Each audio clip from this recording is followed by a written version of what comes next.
juifs, on sait très bien qu'il n'y a pas de vote juif véritablement, mais c'est pas mauvais que les autres croient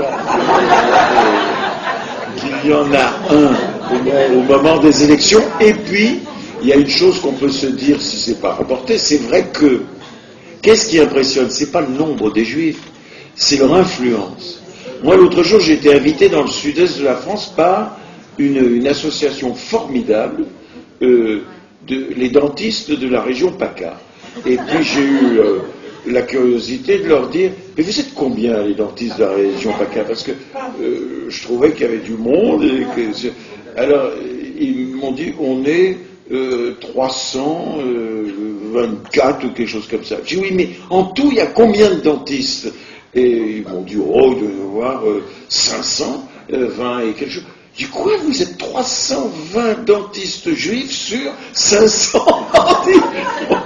Et je leur ai dit, mais c'est vachement bien, parce que les gens souffrent dans le cabinet du dentiste ou du médecin, et tous les politiques savent que on se parle un petit peu. Le médecin est respecté, le dentiste est respecté, l'avocat est respecté, etc. Ça me parle pas.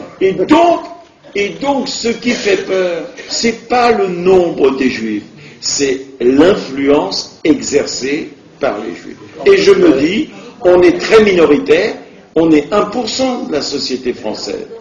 Eh bien, ce pourcent, on est très minoritaire, on compte beaucoup moins que nos concitoyens musulmans, mais si on pèse beaucoup plus lourd, c'est pas grave.